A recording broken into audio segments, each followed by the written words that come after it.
In this video, ituturo ko sa iyo kung paano bumili ng Solana cryptocurrency dito sa Coinbase.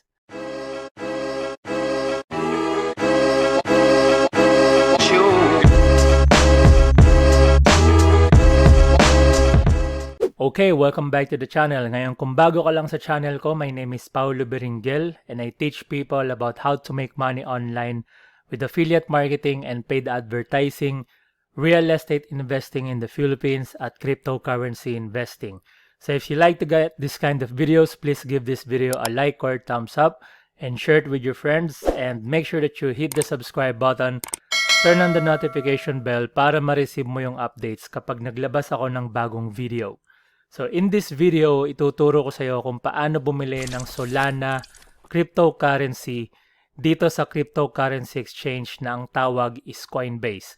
Ngayon, kung bago ka lang sa Coinbase, ilalagay ko sa description ng video yung link papunta sa Coinbase sign up page. Gamitin mo yung link and mag-sign up ka dito sa Coinbase para kapag nag-sign up ka dito sa Coinbase, makaka-receive ka ng $10 worth of free Bitcoin kapag nag-trade ka na ng about $100 worth of cryptocurrency. Sign up ka lang, libre lang mag-sign up sa Coinbase. Kapag nakapag-sign up ka, ito na ngayon yung dashboard ni Coinbase. Ngayon, kung bago ka lang sa cryptocurrency, papakita ko muna sa iyo yung resource na ginagamit natin para dun sa research dito sa mga different cryptocurrency. So, makikita natin dito, ilalagay ko rin sa description ng video yung link papunta dito sa coinmarketcap.com. Pagpunta mo dito sa link na to, sa page na to, makikita mo yung Solana or Sol, which is number 5 sa mga cryptocurrency. So number 1 yung Bitcoin, second yung Ethereum, third ang Binance Coin, fourth ang Tether, and number 5 yung Solana. So pwede mong i-click yung link and then mapupunta ka dito sa page ng coinmarketcap.com, specifically dito sa Solana. So makikita mo ngayon dito, ang presyo ng Solana is 10,886.91 pesos. So, itong link na to, yung papunta dun sa Solana official website, and then ito naman yung link papunta sa white paper para makuha mo yung information about Solana. So, pag nag-scroll down ka dito sa overview, makikita mo yung information at history ng Solana. So, pwede mo siyang iset into 1 day, 7 days, papunta sa all. So, pag-click mo ng all, dito mo makikita yung history ng Solana. So, coming back in about May of 2020, yung price ng Solana is about like 44 pesos 0.53. And then, over the months, makikita mo pagpasok ng 2021, bigla siyang nag-pick up dito. So, pagpasok ng March, tumaas siya ng 643 pesos. Pagdating ng May, ayan, nag-pick siya sa 2,677. And then pagdating dito sa may bandang September, pumalo na siya ng 9,573. Tapos dito sa bandang November, ayan, nag-peak siya dito sa 13,035. And then right now, makita natin dito na ang current price ni Solana is again, ang current price niya is 10,886. So, bumababa yung presyo niya ngayon, so big opportunity para makapag-invest tayo.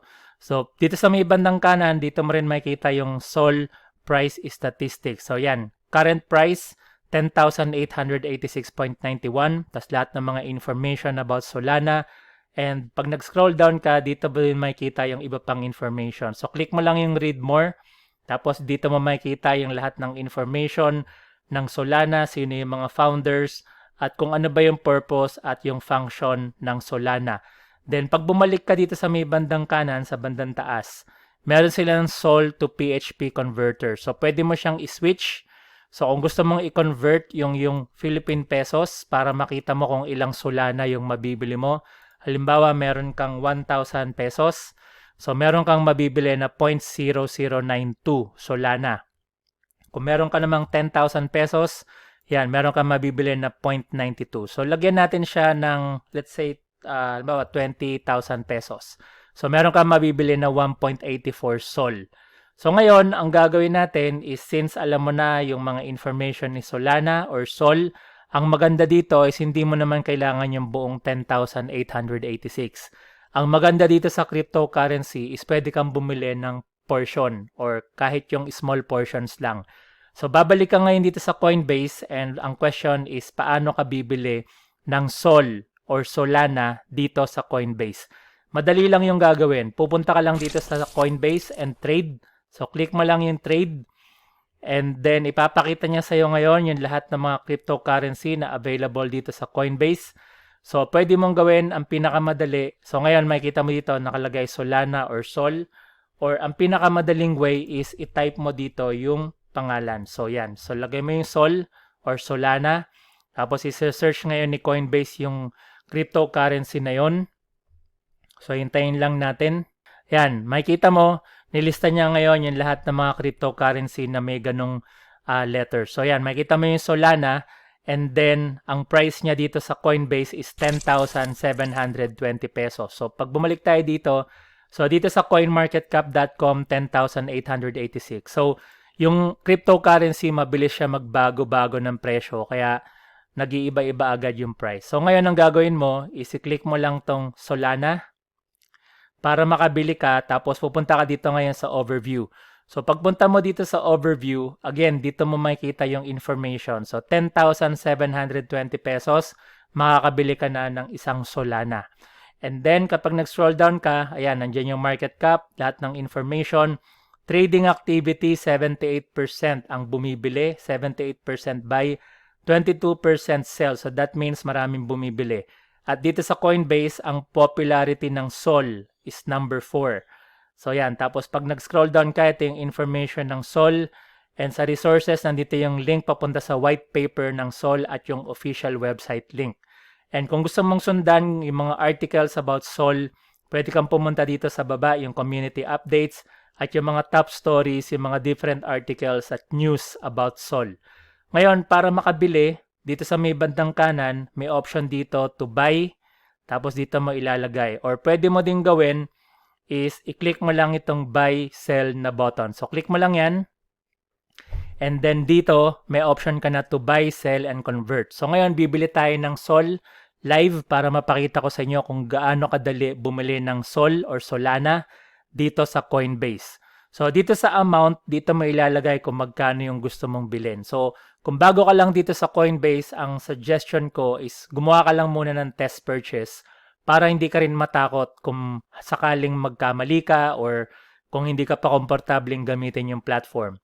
So, lagay ka lang halimbawa ng $2 worth of Sol. So, yan. Pwede siya hanggang, let's say, $2. So, sample lang. And then dito, click mo lang yan. Pwede ka mamili kung gusto mong bumili daily, weekly, first and 15 of the month, or monthly. So, sa ngayon, ang lalagay lang natin is one-time purchase. So, pag napili mo na yon, dito sa buy, dito mo pipiliin kung ano yung cryptocurrency na gusto mong bilhin. So, again, ang bibili natin is yung Sol or Solana. So, select natin yan. Pwede mo ding baguhin kung gusto mong bumili ng iba pang cryptocurrencies. Sa ngayon, stick lang tayo sa Sol.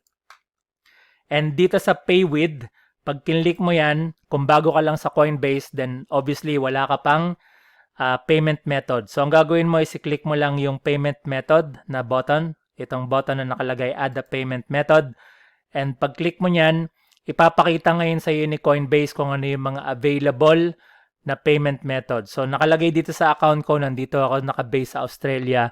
Pwede akong bumili gamit ang credit or debit card. So, pwede kong gamitin yung Visa or Mastercard na credit or debit card. So, yung ibang mga tao nagtatanong, pwede bang gamitin yung GCash? Pwede bang gamitin yung mga debit card na inisyu ni BPI or ni BDO? As long as may laman yung card ninyo, kung debit card siya, kung may laman yung account ng bangko na konektado dun sa debit card, pwede mo siyang gamitin. So, pwede mong gawin, isi-click mo lang yan, and dito mo ilalagay yung information ng credit card or debit card. So, lagay mo lang information, then click on Add Card. Kapag nilagay mo na yan, dito sa Pay With, select mo lang yung card na gusto mong gamitin, tapos balik ka dito, and then ito na ngayon yung transaction. So, kapag okay ka na dyan, click mo lang yung Preview Buy. Pag click mo ng Preview Buy, dito niya ngayon ipapakita yung breakdown at saka yung summary ng order. So, at this point, hindi mo pa siya nabibili. Binibigyan ka lang niya ng overview. So, ito yung order preview. Kapag binili ko tong Sol na to, ito yung makukuha ko. So, 0.0034227 Sol, Solana. So, Pay With, ito yung bangko na ginagamit ko or yung card. Ang price ng Solana is 295 Australian dollars. So, 295 Australian dollars per sol. Tapos ang purchase, so yung binibili ko is $1.01. Meron akong babayaran na small fee, na Coinbase fee, equivalent to about 0.99 Australian dollars dahil ginagamit natin itong platform. So ang total amount na i-charge nila doon sa card or sa debit card or sa credit card is about $2 or 2 Australian dollars. So kapag happy ka na dyan, ang kailangan mo lang gawin ngayon is click on Buy Now. Pag click mo ng Buy Now, ipaprocess niya yung transaction, i-confirm niya yung transaction, and then hihintayin mo lang na ma-process at makompleto yung transaction. So hintayin lang natin siya and ipapakita ko sa iyo kung ano yung mga next steps. So yan, ipaprocess niya yung transaction, hintayin mo lang siya na mag-complete yung process at bibigyan ka niya ng sasabihin niya, "Thank you for your payment is processing. We will send you an email when your order." So hindi ko na kompleto yung sinabi niya. Ayan, live, nakita nyo. Your purchase was successful. 0.0034 sol will be available in your Solana instantly. So yan, ibig sabihin nakabili na tayo ng Solana or ng Sol.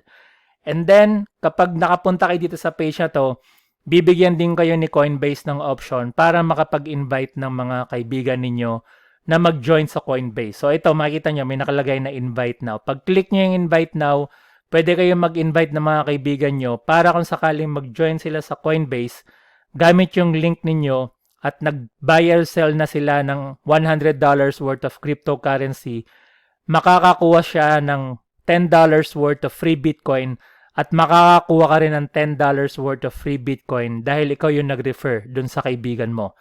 So ngayon, ang next question is, since nakabili ka na ng Sol or ng Solana, paano mo naman ngayon i-check yung assets mo? Or paano mo madodouble check na nakabili ka na ng Solana? So, ang gagawin mo lang is balik ka dito sa assets. Click mo lang yung assets and ipapakita niya sa iyo ngayon dito sa assets yung portfolio balance. So, dito sa portfolio balance, ito ngayon yung total amount, lahat ng mga cryptocurrency na meron ka. So, dito sa account ko, ang portfolio balance ko is 2,793 pesos. So, pag nag-scroll down ako, ayan, makikita natin dito niya ililista yung mga assets. Ayan, assets. Tapos makikita natin, meron akong Bitcoin. And dito sa balance, ito yung total amount ng Bitcoin, yun sa ilalim. And yung total amount niya in terms of pesos, ito siya. So meron akong 984 pesos, 0.63 na amount ng Bitcoin. At dito naman sa price column, ito naman yung price niya, current market price ng Bitcoin. So, kung gusto mong bumili ng 1 Bitcoin, ayan, kung meron kang 3 million, pwede kang makabili ng 1 Bitcoin. So, ayan, meron akong Algorand, Tesos, Cosmos, Ethereum, Shiba Inu, Axie Infinity, Cardano, and Dogecoin. So, makita mo na hindi pa nagre-reflect yung Sol or Solana. So, kapag nakita mo na ganyan, hindi mo kailangan magpanic. Ang kailangan mo lang gawin is i-refresh mo lang ulit yung page. Then, hintayin mo lang na mag-reflect yung Solana o yung binili mo na cryptocurrency dito sa Coinbase dun sa asset. So, hintayin lang natin siya na mag-load. Sometimes, meron siyang delay. So, yan. Portfolio balance, 2,790 pesos. Tapos, balik tayo dito sa assets. Ayan. Assets. And sa bandang baba, ayan, makikita mo na meron nang nagre-reflect na Solana. So, pinapakita niya ngayon na meron akong 0.003422866 Sol at equivalent yon to about 36.65 pesos. So, makikita mo, for as low as like 36 pesos, pwede ka na magsimula sa cryptocurrency. At yan, makikita mo, pwede ka na magsimula mag-ipon ng mga cryptocurrency dito. Ngayon, ang question is paano mo madodouble check din yung Solana or yung cryptocurrency na binili mo. So, ang gagawin mo lang is click mo lang ulit yung Solana. And dadalhin ka niya ngayon dito sa mismong information page ng Solana. So dito, babalik ka dito sa overview. Kanina galing tayo dito sa overview. Kung gusto mo makita yung lahat ng mga transactions mo, like moving forward, kung halimbawa gusto mo ulit bumili, kailangan mo lang gawin is dito sa bandang kanan, ayan, click mo lang ulit yung sa may buy, lagay mo lang yung amount, tapos kumpletuhin mo lang ulit yung steps. And then, para ma-check mo yung mga transactions, balik ka lang ulit dito sa part na nakalagay wallet. Pag-click mo dito sa wallet, ayan, ipapakita niya sa iyo ngayon yung lahat ng mga transaction mo dito sa specific na cryptocurrency na to. So yan, makita natin, November 18, yung recording ng video na to, bought Solana, ibig sabihin bumili ako ng Sol. So yan, meron akong nabili na 0.0034 Sol at yung balance ko ngayon is ito yung amount ng Solana na meron ako at equivalent siya into 36.39 pesos. Ngayon, kung gusto mo naman siyang i-add sa watchlist, makita mo sa bandang kanan, kapag hindi mo yan kinlik, hindi siya ma-add sa watchlist. Kung gusto mo siyang bantayan or kung gusto mo siyang i-add sa watchlist mo para makita mo yung mga yung mga binabantayan or mga paborito mo na cryptocurrency, click mo lang siya dun sa add to watchlist. Yan. And then, after nyan, balik ka lang dun ulit sa assets. At pagbalik mo dito sa assets, ayan ulit, portfolio balance. Tapos dito sa platform na to, dito mo makikita lahat ng mga assets mo at yung mga cryptocurrency mo. At sa may bandang baba, ayan, dito mo makikita yung mga watchlist na cryptocurrency. So ito yung mga binabantayan mo or yung mga gusto mong tutukan ng mga cryptocurrency. So ayan, meron tayong Solana. So ibig sabihin, kapag bumalik ka dito sa Coinbase account mo at nakita mo na pwede kang bumili ng Solana dahil mas mababa yung presyo niya, click mo lang ulit yung buy tapos sundan mo lang ulit yung steps. So yan, lahat ng mga cryptocurrency na binabantayan mo, nandito siya sa watchlist. Tapos pwede mo siyang i-rearrange kung gusto mo siyang i-rearrange based on your preference. So ganun lang siya kadali kung paano bumili ng Solana at ng cryptocurrency dito sa Coinbase. So for those of you na wala pang Coinbase account at kung gusto nyong bumili ng cryptocurrency dito sa Coinbase para makapagsimula na kayong makabili at makapag-ipon ng cryptocurrency, ilalagay ko sa description yung link papunta dito sa Coinbase sign up page. So punta lang kayo dito sa Coinbase sign up page at mag-sign up kayo. Free lang naman yung pag-sign up sa Coinbase, and then kapag nagsimula na kayong bumili ng up to $100 worth of cryptocurrency or about 5,000 pesos na worth of cryptocurrency, automatic bibigyan kayo ni Coinbase ng $10 worth of free Bitcoin. So pag nag-sign up kayo dyan, then pupunta lang kayo dito sa Coinbase account nyo at sundan nyo lang yung steps na pinakita ko at pwede na kayong mamili ng cryptocurrency at pwede na kayong magsimulang mag-ipon ng mga different cryptocurrency. Now, for those of you na gustong matuto kung paano kayo pwedeng kumita ng up to $500 a day sa cryptocurrency, ilalagay ko rin sa description ng video yung link papunta dito sa page na to. Click nyo lang yung button, tapos lagay nyo lang yung information nyo, send the information, follow the steps, panoorin nyo lang yung video, sundan nyo lang yung mga steps, and then pwede na kayong kumita ng up to $500 a day with cryptocurrency. So I hope that you like this video and I hope that you will take action, and I hope na nabigyan ko kayo ng information kung paano bumili ng Solana or Sol cryptocurrency dito sa Coinbase. And if you like this kind of videos, please give this video a like or a thumbs up. Share it with your friends, and kung meron kayong iba pang mga questions, ilagay nyo lang sa comment section below at sasagutin ko yung mga questions niyo. Otherwise, again, lahat ng links na sa description ng video para makapunta kayo dito sa page ng Coinbase at makapag-sign up kayo at pwede na kayong mamili ng cryptocurrency sa Coinbase. At kung gusto nyong matuto kung paano kumita ng $500 a day sa cryptocurrency, yung link sa description ng video papunta dito sa page na to. So again, thanks for watching. Please give this video a like or thumbs up and share it with your friends, and make sure that you subscribe to the channel. Turn on the notification bell para ma-receive nyo din yung updates kapag naglabas ako ng bagong video. Thank you for watching, and I wish you all the best, and God bless.